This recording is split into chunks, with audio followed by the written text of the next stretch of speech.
Molten aluminum causes ice to explode, and molten copper casts an ingot that tunnels down through ice. We've got a bunch of bullets that we want to melt down to see what happens with molten brass in clear ice.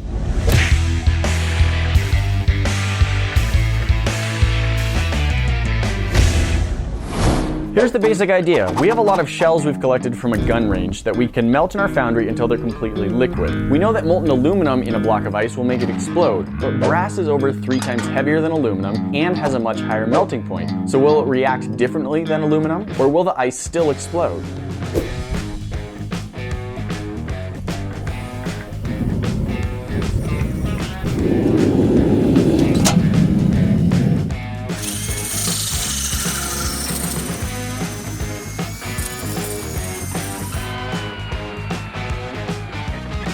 It amazes me how easily this ice carves.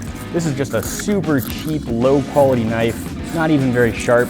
Because it's the clear ice, it's uniform thickness and density all the way through, so it doesn't have a tendency to crack when you hit air pockets or anything, because there are no air pockets. And I'm carving this out just so that there's sort of a funnel, so that if I am not perfect with my aim, the molten brass will still end up right where I want it. That's so weird.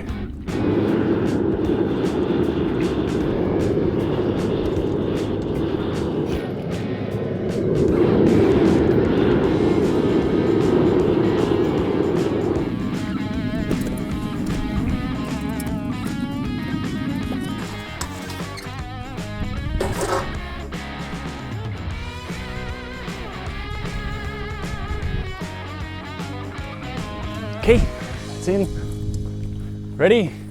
3, 2, 1. Oh, volcano! Oh my gosh! It didn't crack, it didn't break, which is what we've seen happen with the aluminum, but it also didn't do what we've seen with the copper, at least not entirely. We had a brass volcano shooting molten metal up into the air.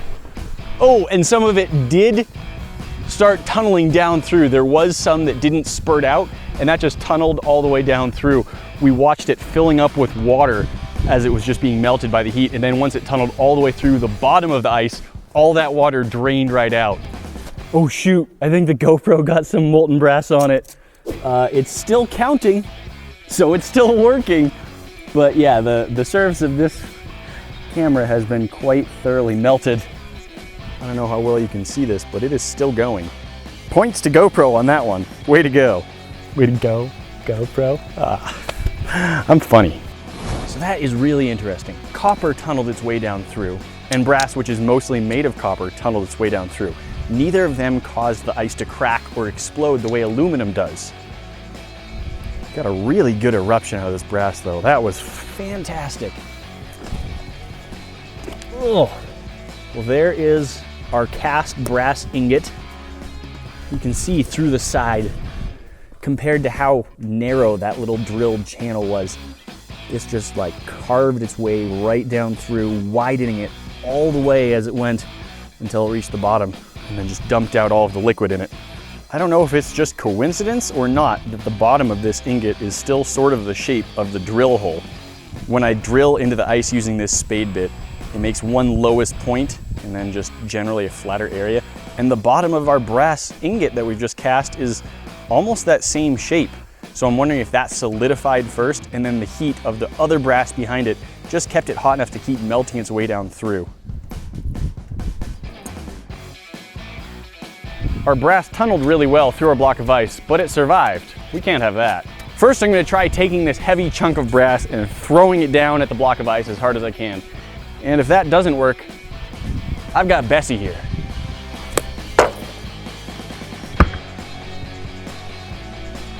It didn't destroy the whole block, but it did crack a lot of it down through there. That's pretty neat. Bessie's turn.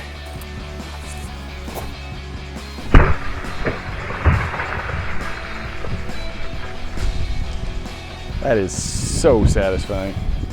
That was really cool. We got a result we have not had before, which was seriously just this geyser of the molten metal flying up out of the top. We've now had different results with aluminum, copper, and brass. What else should we try? Guys, that's not all. There's more for you to see. That little box up at the top will transport you directly to our last video. Go watch it. The little box at the bottom will show you what YouTube thinks you should be watching next. And if you hit this bomb here in the middle, you will be subscribed to our channel so you never miss a video. Don't forget to ring that bell, and we'll see you in the next one. Talk to you then.